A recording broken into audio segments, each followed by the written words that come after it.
Hey, Falcons fans, we need to talk. And I'm not going to sugarcoat this one. What I'm about to tell you is going to make your blood boil. It's going to make you question everything, and honestly, it might just break your heart all over again. But you need to hear this. Right now, as I'm recording this, there are voices in Atlanta, loud voices, calling for something we never thought we'd hear. Something so drastic, so nuclear, that when I first read it, I had to put my phone down and just breathe. We're talking about blowing it all up, trading away our future, dismantling everything we've built. And the names being thrown around? Oh man, you're not ready for this. But before we get there, before I drop those bombshells on you, we need to understand how we got here. Because what happened this past weekend wasn't just another loss. It was a symbol, a representation of everything that's been rotting inside this organization. And the clock? The clock is ticking loud right now. Listen, if you're a real Falcons fan who bleeds red and black, who's been through the highs and the heartbreaks, then you cannot miss what I'm about to expose. Hit that subscribe button right now and smash that notification bell, because what's happening behind closed doors and flowery branch is bigger than any of us imagined. The truth is coming, and it's going to shake this franchise to its core. Don't be the one sitting on the sidelines when this story explodes. Join the Dirty Birds family now, and let's uncover this together. Are you ready to face the brutal reality? Then subscribe, turn on those notifications, and let's rise up into this storm. Week 13. Atlanta Falcons versus the New York Jets. A team that came into this game with 2 wins. 2. And we're sitting here at home, ready to get back on track, ready to show the league we're still in this fight. We jump out to a 24-17 lead. Less than 9 minutes left on the clock. Victory is right there. We can taste it. The fans can taste it. Even the players can feel it in their bones. And then it happens. Again.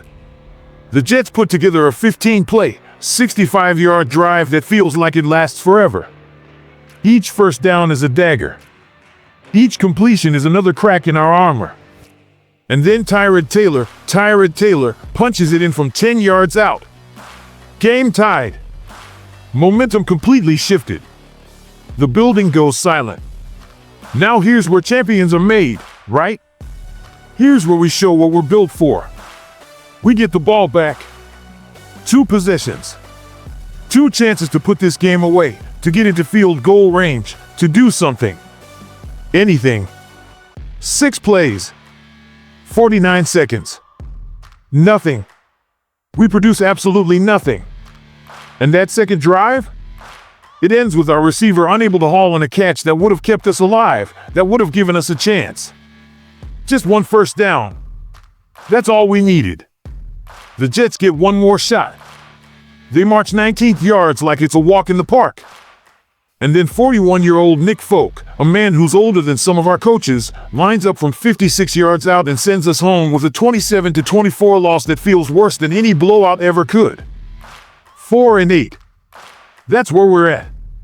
4 wins, 8 losses. 6 losses in our last 7 games.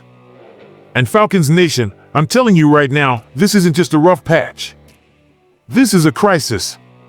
Here's where it gets absolutely insane.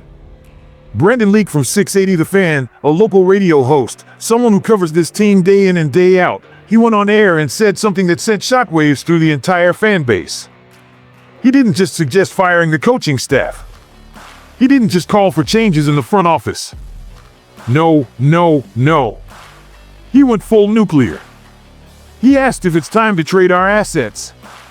Time to rebuild from scratch. And then he dropped the names. The 2 names that make every Falcons fan's heart skip a beat. The 2 players we've been building around. The 2 guys who represent our future, our hope, our foundation. Bijan Robinson and Drake London. Let that sink in for a second. Our generational running back talent. Our franchise receiver. The guys who are supposed to lead us to glory for the next decade. Trade them. Blow it up. Start over. Again. Now, his co-host John Michaels immediately pushed back. I'm not trading those guys. But Leak didn't back down. He doubled down. He asked the question that nobody wants to face, but everybody's thinking. Do you think the Falcons are going to be in the Super Bowl next year? The year after that? Are we going to be the most dominating team in football? And when you put it like that, when you force yourself to look at this organization with brutal honesty, the silence is deafening. Let's talk about Raheem Morris. Because whether we want to admit it or not, this is his team now. Year 2 was supposed to be different. Year 2 was supposed to show growth, progress, development. Instead, we're on pace to finish worse than year 1. Last season, Morris' first year at the helm, we went 8-9. We missed the playoffs, but hey, there was hope. There was potential. We could see the foundation being built.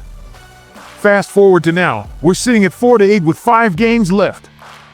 We could legitimately finish 4-12 or 5-11. That would make this season our worst since 2020. Let me repeat that, our worst season in 5 years.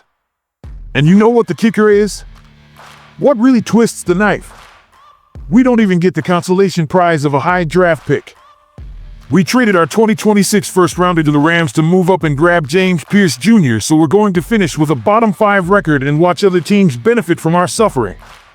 Both Leak and Michaels admitted they wouldn't be surprised if Morris returns next year. Think about that. A coach who might finish 12-17 over 2 seasons, who has consistently failed to close games, who has shown zero ability to make adjustments when it matters most, and he might get a year 3. That would make him our 3rd head coach in 6 years if he eventually gets fired. 3 coaches. 6 years. No playoff wins. No division titles. Just an endless cycle of mediocrity and false hope. Now, here's where it gets interesting. There's already talk, serious talk, about potential replacements. And the name that keeps coming up? Cleveland Browns head coach Kevin Stefanski. I know what you're thinking. Why would we want the coach of a 3-9 team? But hear me out. Stefanski has taken the Browns to the playoffs twice. He's delivered 2 winning seasons with one of the worst QB situations in football. He won Coach of the Year. Twice. He led Cleveland to their first playoff victory since 1994. The Deshaun Watson trade destroyed that franchise. Not Stefanski's coaching. Watson's suspension, his decline, his massive contract that handcuffed the entire organization, that's what killed Cleveland. Stefanski still managed to drag them to the playoffs last year with an aging Joe Flacco under center. This year's been brutal, no question. The Browns are 6-22 since the start of the 2024 season. But look at their QB room, Dylan Gabriel and Shedeur Sanders. They're rolling out rookies and castaways. Meanwhile, their defense has studs like Mason Graham and Carson Schweissinger, who are Defensive Rookie of the Year frontrunners. The problem in Cleveland isn't the coaching. It's the catastrophic failure at the most important position in football. They whiffed on trading Baker Mayfield, and they've never recovered. But imagine Stefanski in Atlanta. Imagine him with Michael Penix Jr., who actually has elite arm talent. With Bijan Robinson in the backfield. With Drake London and Kyle Pitts as weapons. With an offensive line that's actually competent. That's a recipe for success. That's an offensive guru who could finally unlock the potential we've been sitting on for years. So here we are, Falcons Nation. Standing at the most important crossroads this franchise has faced in years. We've got 5 games left in this season. 5 games to determine not just our record, but our entire future. Do we run it back with Raheem Morris and hope year 3 is the charm? Do we blow it up completely and trade away our best young talent for draft picks and start over? Do we make a coaching change and bring in someone like Stefanski to try and salvage this core? The radio voices are calling for a fire sale. The national media is writing us off completely. Our own fans are divided between blind optimism and total despair. And the players? Man, you can see it in their body language. They're running out of answers. Here's what I know, this cannot continue. We cannot be the franchise that accepts mediocrity, that shrugs off embarrassing losses, that keeps running the same failed playbook over and over expecting different results. That's not who we are. That's not what Falcons Nation deserves. But trading Bijan Robinson? Trading Drake London? That's not the answer either. Those guys aren't the problem, they're the solution. They're the guys you build around, not the guys you ship out when times get tough. The problem is coaching. The problem is scheme. The problem is an inability to finish games, to make adjustments, to put players in positions to succeed. And until we address that, until we get serious about finding the right leadership for this team, nothing else matters. The next 5 games will tell us everything we need to know. Will Raheem Morris fight for his job? Will our players show some pride and finish strong? Or will we continue this free fall into irrelevance? One thing's for sure, change is coming. It has to come.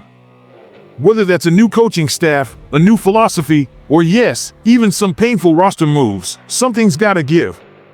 Falcons Nation, I need you to sound off in the comments. Are you in the blow it up camp? Do you think Morris deserves another year? Would you take a chance on Stefanski? Are there other candidates you'd rather see? Let me know, because this conversation is just getting started. And if you're feeling as frustrated, as angry, as desperate for answers as I am right now, smash that subscribe button. We're going to be covering every twist and turn of this situation as it develops. Every rumor, every decision, every potential move, you're going to hear about it here first. This is a defining moment for the Atlanta Falcons. Let's hope they make the right choice.